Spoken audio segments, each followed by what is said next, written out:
নমস্কার বন্ধুরা, welcome to my channel SB explorer. তো বন্ধুরা, সকলকে জানাই শুভ সকাল এবং হ্যাপি নিউ ইয়ার।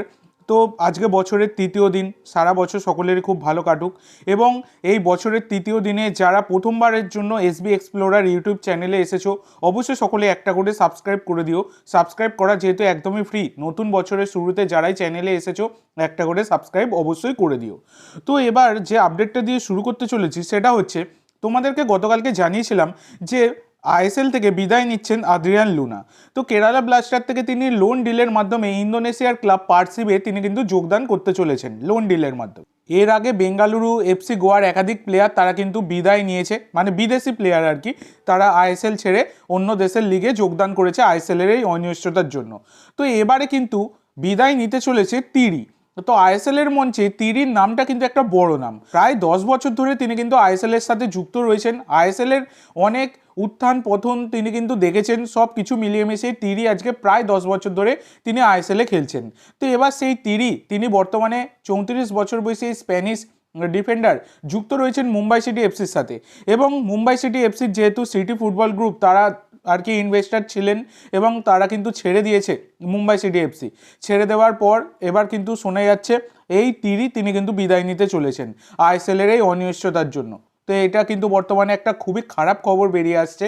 আরও একজন কোয়ালিটি প্লেয়ার, মানে কোয়ালিটি বিদেশি, তারা কিন্তু আইএসএল ছাড়তে চলেছেন। তিনি হচ্ছেন নোয়া সাদাউ। তো নোয়া সাদাউ মরক্কান এই উইঙ্গার, তিনিও কিন্তু এবার ছাড়তে চলেছেন আইএসএল। তিনি যুক্ত রয়েছেন বর্তমানে কেরালা ব্লাস্টার এফসির সাথে এবং তিনিও কিন্তু এবার কেরালা ব্লাস্টার ছেড়ে ইন্দোনেশিয়ার কোনো ক্লাবে সই করতে চলেছেন। তো আইএসএলের যা অবস্থা, মানে আইএসএলের অবস্থা কি বলবো, এখনও কবে শুরু হবে আইএসএল সেইটাই এখনও জানা যাচ্ছে না। মানে ফেডারেশনের এই যে গড়িমসির জন্যই আজকে এই দিনটা কিন্তু দেখতে হচ্ছে। কারণ এর আগে যদি এফএসডিএল এর সাথে সব কিছু একটা বনিবনা করে নিত তাহলে কিন্তু আজকে এই জিনিসটা হতো না, যে জিনিসটার আজকে সম্মুখীন হয়েছে আমাদের ভারতীয় ফুটবল। খুবই খারাপ জিনিস যেটা কিন্তু দেখা যাচ্ছে।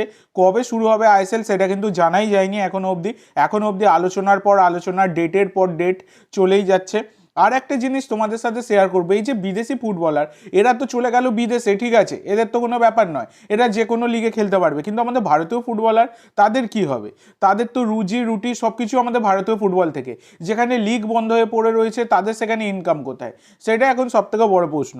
আমাদের ভারতীয় ফুটবলারদের ভবিষ্যৎ পুরোপুরি অন্ধকার বর্তমানে দাঁড়িয়ে। তো এইটা নিয়েই এবার সেভ ইন্ডিয়ান ফুটবল বলে ফিফার কাছে কিন্তু আর্জি জানালো Gurpreet Singh Sandhu, Hugo Boumous, Sunil Chhetri, Carlos Delgado, Pritam কোটালদের মতো প্লেয়াররা, সুরেশ সিং ওয়াংঝাম, অনেকেই রয়েছে, ছানতে রয়েছে, সবাই তারা কিন্তু এবার ফিফার কাছে কাতর আর্জি জানিয়েছে সেভ ইন্ডিয়ান ফুটবল, মানে ভারতীয় ফুটবলকে বাঁচানোর জন্য। তো এটা অবশ্যই কিন্তু একটা খারাপ জিনিস আমাদের ভারতীয় ফুটবলের জন্য। ফেডারেশনের যদি একটু হলেও লজ্জা থাকে, খুব তাড়াতাড়ি এই বিষয়টা মেটানোর চেষ্টা করুক, এফএসডিএলকে আবার ফেরাক যাই হোক করে, তবেই কিন্তু আমাদের ভারতীয় ফুটবলের উন্নতি হবে। কারণ দেখো, এফএসডিএল না ফিরলেও চলে আমাদের ভারতীয় ফুটবলে, কিন্তু ফেডারেশনের পয়সা কোথায়? তোমাদেরকে তো গতকালকেই আলোচনা করে বলেছি, প্রায় 26 কোটি টাকার মতো ডেফিসিট, মানে লসে চলছে আর কি ফেডারেশন। সেখানে ফেডারেশনের লোকেদেরই মাইনে দেওয়ার পয়সা নেই। সেখানে কিভাবে একটা এত বড় লিগ চালাবে? তো মাঝপথে গিয়ে একটা বিশাল বড় ঝুঁকির মধ্যে পড়ে যাবে, পুরোপুরি লিগ আবার বন্ধ হয়ে যাবে মাঝপথে গিয়ে। তো সেখানে অবশ্যই কমার্শিয়াল পার্টনার দরকার। যেখানে ফেডারেশনের পয়সা নেই সেখানে অবশ্যই কিন্তু এফএসডিএলকে ফেরানো উচিত। তো তোমাদের কি মনে হয় এই বিষয়টা নিয়ে? অবশ্যই সকলে কমেন্ট করে জানিও। আর অবশ্যই সকলে যারা ভিডিওটা দেখছো, কমেন্ট বক্সে হ্যাশট্যাগ সেভ ইন্ডিয়ান ফুটবল অবশ্যই সকলে কমেন্ট করে দিতে ভুলো না। যারা ভিডিওটা দেখবে হ্যাশট্যাগ ইউজ করো আর সেভ ইন্ডিয়ান ফুটবল এটা অবশ্যই কিন্তু সকলে কমেন্ট করো। তো আশা করবো সবাই তোমরা এই কমেন্টটা করে দেবে। এছাড়া বন্ধুরা, আর একটা গুরুত্বপূর্ণ আপডেট তোমাদের সাথে শেয়ার করে রাখি, যেটা হচ্ছে আজ থেকে কিন্তু মোহনবাগান তারা কিন্তু আবারও প্র্যাকটিস শুরু করছে।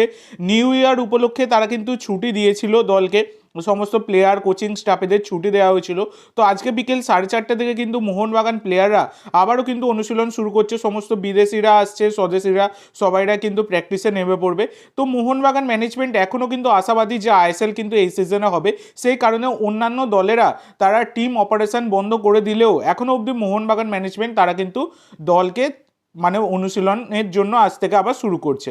তো এটা কিন্তু মোহনবাগানের জন্য একটা ভালো খবর, সেটা বলাই যায়। তো আজকের জন্য এইটুকু বন্ধুরা। ভিডিওটি ভালো লাগলে অবশ্যই লাইক করো, শেয়ার করো। আমার চ্যানেলে প্রথমবার এসে থাকলে চ্যানেলটি সাবস্ক্রাইব করো আর কমেন্ট করে জানাও ভিডিওটি কেমন লাগলো। ধন্যবাদ।